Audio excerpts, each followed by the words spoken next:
Aujourd'hui, j'ai maudit ma mère. J'ai inspiré profondément et du fond de mon cœur, j'ai maudit ma mère. Je l'ai regardée droit dans les yeux, je me suis mise en face d'elle et je lui ai dit « Mère, je te maudis. Je te maudis de m'avoir mise au monde sans père. » Vous m'écoutez choqué? Vous avez l'air étonné, mais si seulement vous saviez.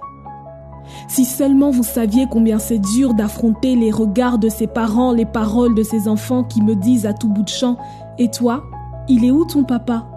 J'en avais marre, alors ce soir-là, maman était en face de moi et je lui ai dit « Mère, je te maudis de m'avoir mise au monde sans père. » Tous les enfants de mon âge savent à quoi ça ressemble de se prendre une baffe après 2-3 gaffes, de dormir dans le salon et bam, se retrouver dans sa chambre, mais moi pas. Moi pas maman, je ne le sais pas et tu sais pourquoi? Parce que tu m'as mise au monde sans père. Oui, je t'ai et je t'aime, mais n'empêche que la pêche, la cueillette, j'aurais aimé la prendre avec un père, mais tu ne m'en as pas donné, alors je te maudis de m'avoir mise au monde sans père. Et elle était là, me regardant dans le blanc de l'œil, se dressant frêle et pâle, presque hypocritement, elle m'a dit « Nyota, assieds-toi, il est temps. Il est temps pour toi de comprendre. Il est temps pour toi d'entendre.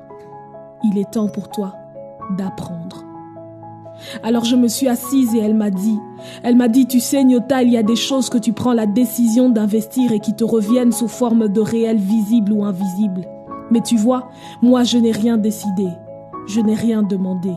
Elle m'a dit que c'était un soir comme un autre en revenant de l'école, un enfant surprenant avec des rêves débordants. Elle avait plein d'ambitions mais sans précédent, ce soir-là c'était la dernière fois où elle aurait la force d'y penser.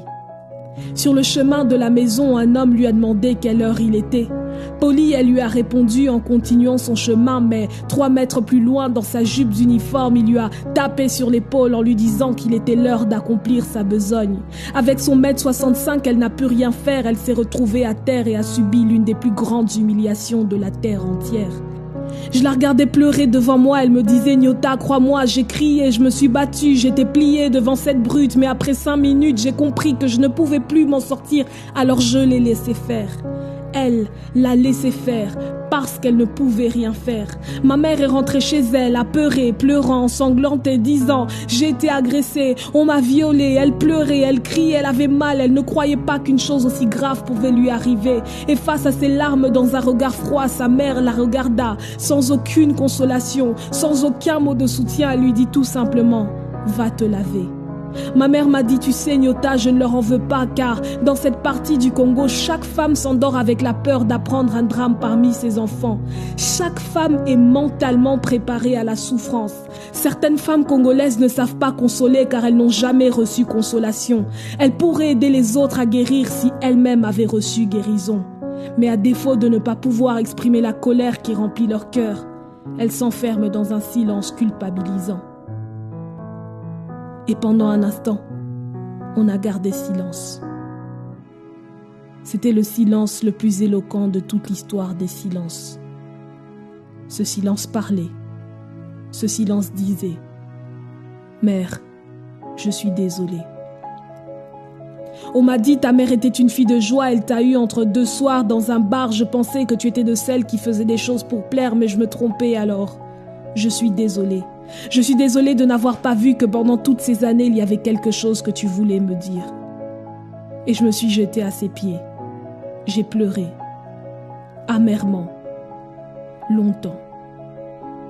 Elle m'a prise dans ses bras et elle m'a dit « Nyota, je t'ai appelé Nyota. Tu as 50% du sang de ton agresseur de père, mais tu as 50% du sang de toutes ces femmes qui attendent justice.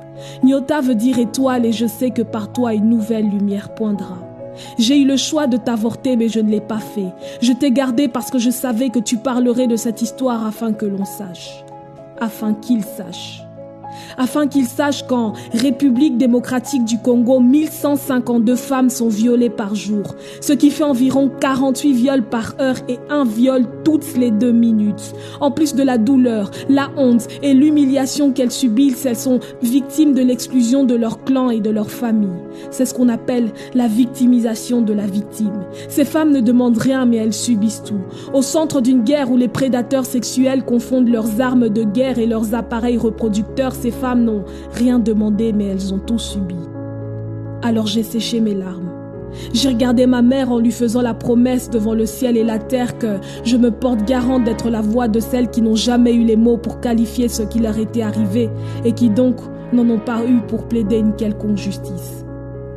Je lui ai demandé pardon et enfin je lui ai dit « Mère, je te bénis. Je te bénis de m'avoir mise au monde sans père. Mère, je te bénis de m'avoir mise au monde sans père parce qu'avec ça, j'ai plus de force pour combattre et de rage pour voir ces crimes passer sous silence, arriver sur la scène d'une justice qui a besoin d'être reformée.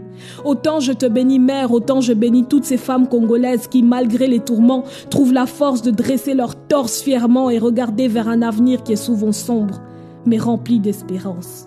Je bénis la femme congolaise et celle qui n'a pas besoin d'avoir une nationalité particulière pour que le crime qu'elle a subi soit entendu, reconnu et puni. Et s'il y a bien quelque chose que j'aimerais te dire, mère, au nom de toutes ces femmes qui ont souffert, c'est « Je crois en la justice, humaine ou divine. Je crois que le jugement sera conforme à la justice. Sous ce ciel ou sous un autre, je crois que tous les crimes ne resteront pas impunis. »